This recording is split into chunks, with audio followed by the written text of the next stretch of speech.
Okay, yeah, so welcome to your last lab of the quarter. I feel like the time has just flown by. It seems crazy to me that we're almost at the end of the year, but I hope that you've had some fun learning about biology and ecology and that you're just looking forward to all of the classes that you'll take having to do with biology in the future.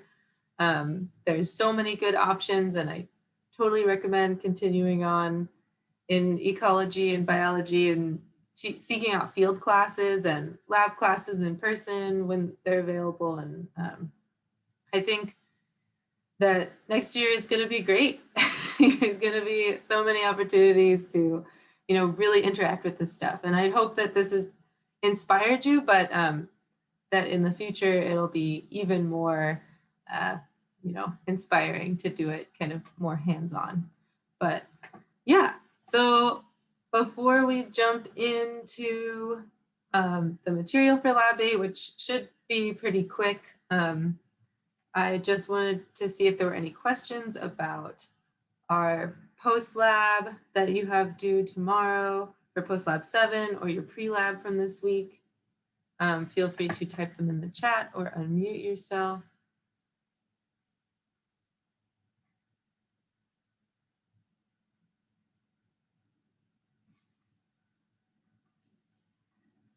Okay, I'm not seeing anything, but yeah, generally people did pretty well on the pre-lab for this week.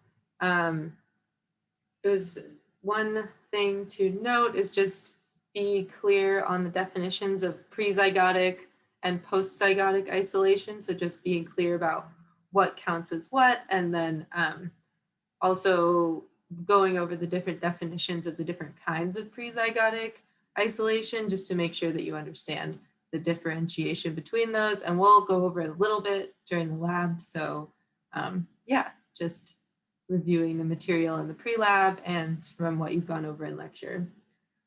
So then you have your post-lab 8 due next week, and it'll be due the day after your lab practical. So just be sure, even though you're so relieved and happy that you finished the lab practical, don't forget to turn in your post-lab.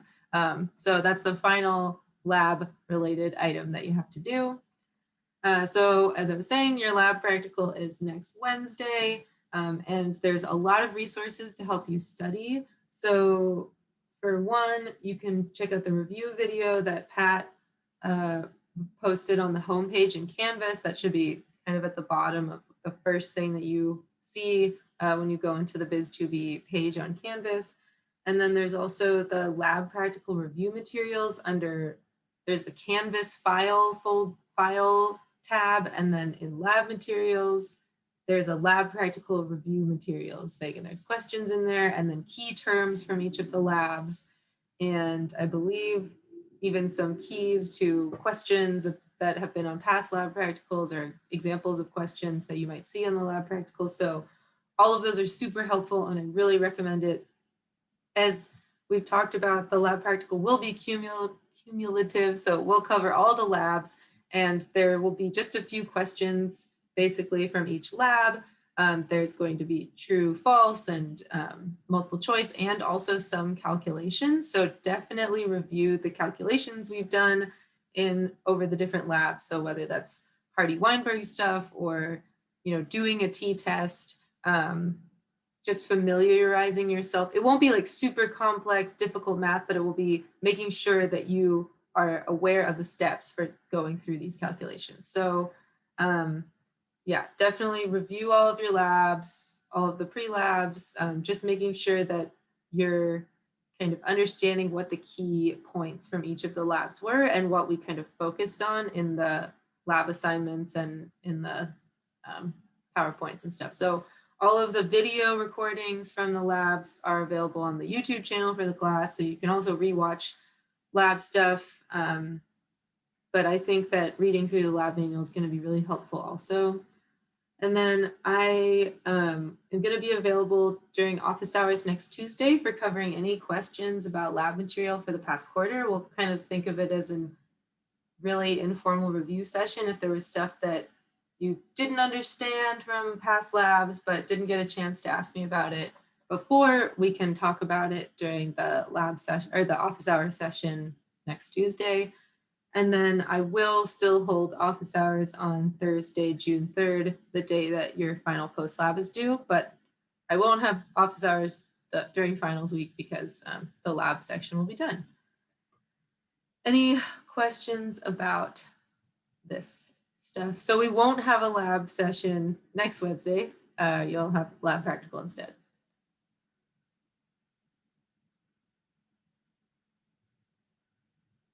All right, awesome. So let's dive into the last lab of the quarter. We're talking about incipient speciation. So we're thinking again about our definition of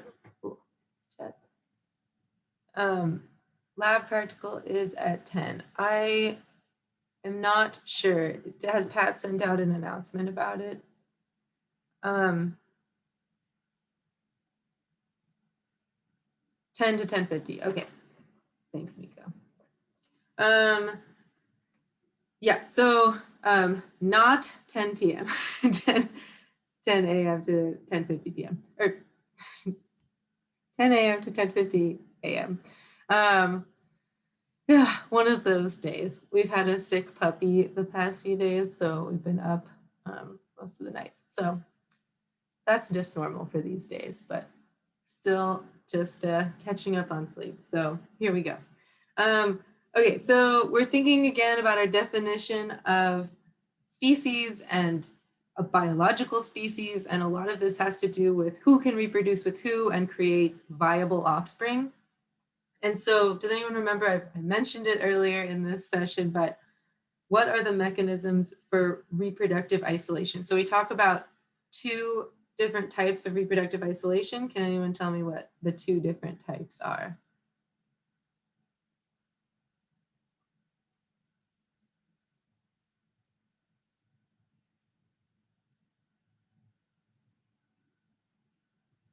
Awesome, yeah. So prezygotic and postzygotic. And there's different classifications, you can have behavioral, mechanical, all this stuff.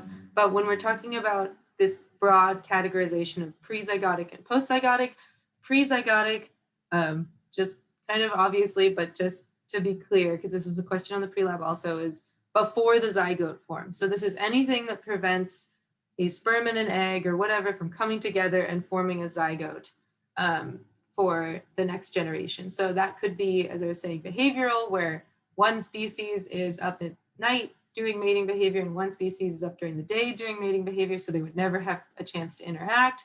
So that could be behavioral. Mechanical is often or always basically almost always referring to like the parts not working together. So some people thought that the example of the bugs being attracted to different plants could be mechanical, but that would be more of like ecological or behavioral, and mechanical would be that they try and mate and their parts just aren't compatible, so they can't form a zygote. Whereas, so those are prezygotic. So whatever it is, there's different categories, but the zygote does not form. Postzygotic could be that the offspring from the two species is infertile. So like a mule, for example, horse and donkey mix, they are sterile for the most part. So that would be a postzygotic method of reproductive isolation. You can't have like a whole species of mules that are perpetuating because they're sterile. There's also, maybe they have a zygote, but the zygote dies out because the genetics are all messed up, and so it doesn't ever actually become born. And then there could be also like a lack of fitness in the hybridized offspring. So even though they are born and they continue to live, they're really a lot weaker or something, so they don't have as much successful reproduction. So those are examples of postzygotic. So as we're thinking about speciation and reproductive isolation and kind of what leads to speciation, we can think about these two categories and then the different mechanisms within each category. And this is just a reminder for your homework for this lab, turn into Canvas by June 3rd. By June 3rd, by 11:59 p.m. as always. But I think that what's interesting about this lab is, and just thinking about species in general, is that we have these different definitions of what makes a species, and the lines can be kind of blurry. So this is just one of the ways that we're thinking about it and how this speciation occurs. Okay, so the system that we're talking about for this week is soapberry bugs. So this is a bug that is native to the southeastern United States and was introduced into Davis around the early 1990s. I think they're pretty harmless. I don't think that they've had a huge impact on our ecosystem. They don't bite, or they don't carry disease that I know of. So they're just kind of everywhere. I've had them like definitely fly into my house, and I don't love bugs, but they're kind of cute as far as bugs go. And so they can be found on different plants around Davis, one of them being the golden rain tree, which is a decorative tree that you can kind of see all around Davis, and it's got these pretty golden bloom type of things. And then also the balloon vine, and it looks like this is a balloon vine picture that's right outside of PES on campus. So this is also growing all over, and you've probably seen it. These are two different host plants for these soapberry bugs, and they're very different types of habitats, as you can tell. And they also have these different kind of food seeds for the bugs, which is kind of the crux of what we're looking at.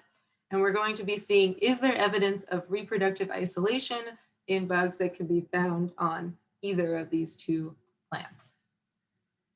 So for the golden rain tree, the bigger tree on the left in the former slide, they have this this fruit with the seed that a shorter beak is okay, that the soapberry bug doesn't need like a super long beak to be able to reach the seed.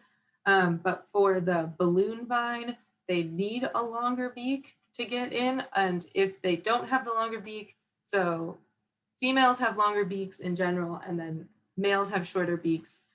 But if a female has a shorter beak, just by chance, because there is variation, then they have to wait until, if they're on the balloon vine bush, they have to wait until the seed kind of opens up, or the fruit kind of opens up, so that the bug can actually get to the seed. So this can lead to them having to wait up to a week to get to the seed and get to the food. So if you are a soapberry bug and you happen to be on a golden rain tree, your beak size might not matter, because, you know, short beak, long beak, whatever, you can get to the seed. If you happen to be a bug on a balloon vine bush, then you might expect to see bigger, longer beaks developing or being more successful, because this allows you to get the food first. But, and also something that was mentioned in the pre-lab is that in general, these bugs don't disperse very far. They can't fly very well. So potentially you could expect the bugs to stay on the bush. Whether that's happening or not, that's hopefully what we'll be able to figure out, if there is this isolation occurring and they're staying in this one habitat or this one type of bush. So question to think about, and this was also a question on the pre-lab, is what type of prezygotic isolation do we have with the bugs? So here we have this example of, they have some behavioral differences, potentially environmental or ecological, that they're going into different habitat. But we don't necessarily see a mechanical difference, because yes, maybe the beak size is different, but when we're talking about mechanical prezygotic isolation, we're talking about the mechanics of mating itself. So the beaks are not involved in the mating part, so we're not thinking about that as a mechanical isolation. So that's just something to keep in mind. So how might natural selection result in differences in beak morphology? So just remember, the requirements for natural selection is you have to have phenotypic variation. So in this case, the phenotypic variation is the differences in the beak size. The trait has a genetic basis. So in this case, we'd say that, you know, mothers with long beaks will pass that trait on to their offspring, and their offspring tend to have longer beaks. And then this trait leads to differential reproductive success. So On the balloon vines where you need the longer beaks to get food more quickly, you would maybe, if you did see different reproductive success, you'd see that the bugs that have the longer beaks are getting to food faster, and then they're mating more quickly, and they're able to hide from predators and spend more time mating rather than waiting for the food to become available. So that's kind of how you could see natural selection acting on this system. And so why do we think beak size is evidence of reproductive isolation? So this is a thing where we're using beak size kind of as a proxy for reproductive isolation. And it's because we would expect to see this differentiation in beak size based on habitat, based on kind of what we outlined above, that natural selection might be working on this system, specifically on the beak size of these bugs. And so we would think that if we see more longer beaks on the balloon vine, then potentially natural selection is acting on the species, and then that's a result of reproductive isolation. Because otherwise, if you were seeing a lot of genetic mixing between the two the two soapberry bugs and the golden rain bugs, they're always coming over, and the balloon vine bugs are always coming over, then you would probably see a lot of mixing in the beak size, and you wouldn't say that there was reproductive isolation there. And so say we do think that there's reproductive isolation, we do think natural selection is acting on this system, what prediction would we make for beak length then? Say for the balloon vine, the bugs that are on the balloon vine, we would expect what if there was reproductive isolation?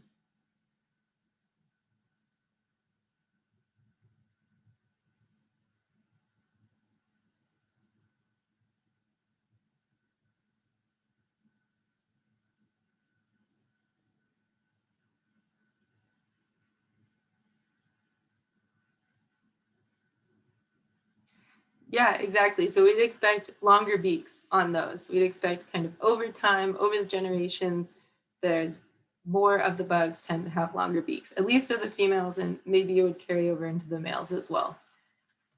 And so what we're going to be doing, what you're going to be doing in the lab, you would be measuring the beak size, but since we can't do that, they have measured these beak sizes for you, and we're going to look at the data collected from bugs from the golden rain tree and from the balloon vine and see if there is a significant difference that tells us that yes, natural selection and reproductive isolation is happening on this system or not. So basically, you are going to look at this collection of beak length data and look at the average and standard deviation, and you're going to be doing a t-test like you've done before to see, okay, is the difference between these averages big enough that we really think that we are seeing this reproductive isolation and potentially natural selection acting on these populations or not? So that's part one. And then part two is we're looking at, is there evidence of reinforcement of reproductive isolation? And you will be getting these different options for what to look at. And so you can look at mate choice, you can look at food preference, you can look at temperature tolerance, and then development time, so from egg to adult. And they provide the data, and you're going to make an interpretation. And you are going to answer, are these evidence of some other mechanism that might prevent reproduction between the two groups? So just to make that a little clearer, let me pull the lab